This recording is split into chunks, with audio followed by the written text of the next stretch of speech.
ഇന്ത്യയും റഷ്യയും തമ്മിലുള്ള ബന്ധം ഇനിയും കൂടുതൽ അതിശക്തമാകാൻ പോവുകയാണ്.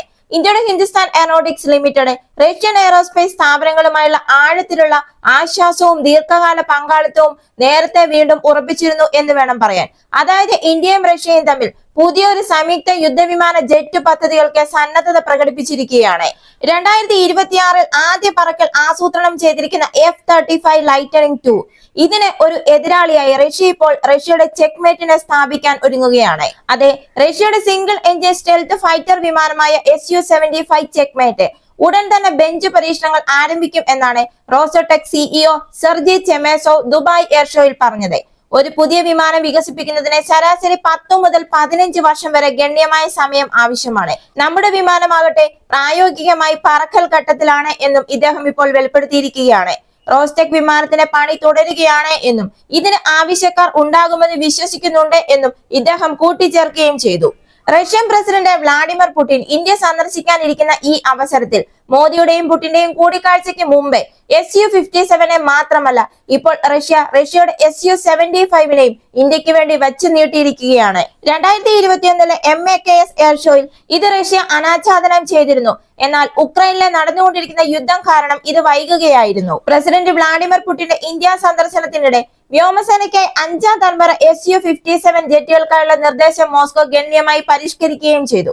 അതായത് റഷ്യ ഇപ്പോൾ പറഞ്ഞിരിക്കുന്നത് ദുബായ് എയർ ഷോ 2025 റോസോബോറോൺ എക്സ്പോർട്ടിലെ ഒരു ഉന്നത ഉദ്യോഗസ്ഥൻ പറഞ്ഞത് റഷ്യയിൽ നിന്ന് Su-57 വിമാനങ്ങൾ വിതരണം ചെയ്യാൻ മാത്രമല്ല എഞ്ചിനുകൾ 5ാം തലമുറ നിർമ്മാണ പരിജ്ഞാനം ഏവിയോണിക്സ് ആവശ്യമായ മറ്റെല്ലാ സാങ്കേതിക വിദ്യയുടെയും ഒരു പൂർണ്ണ കൈമാറ്റം ഉൾപ്പെടെ ഇന്ത്യയിൽ പൂർണ്ണ ലൈസൻസ് ഉള്ള ഉൽപാദനം സ്ഥാപിക്കാനാണ് റഷ്യക്ക് താല്പര്യം എന്നാണ്. താല്പര്യം മാത്രമല്ല റഷ്യ അതിന് തയ്യാറാണ് എന്നും ഇപ്പോൾ അറിയിച്ചിരിക്കുകയാണ്. പാശ്ചാത്യ ഉപരോധങ്ങൾ ഉയർത്തുന്ന അപകട സാധ്യതകളെ പൂർണ്ണമായി മറികടക്കുന്ന ഒരു നീക്കമായതുകൊണ്ട് തന്നെ HAL നാസിക്കിലെ ഇന്ത്യയുടെ നിലവിലുള്ള സുഖോയ് 30 MKI ഉൽപാദന ലൈനുകൾ Su-57 അസംബ്ലിക്കും ഒടുവിൽ തദ്ദേശീയ ഉൽപാദനത്തിനും വേഗത്തിൽ അനുയോജ്യമാക്കാൻ കഴിയുമെന്നും റഷ്യ ഇപ്പോൾ ഊന്നി പറഞ്ഞിരിക്കുകയാണ്.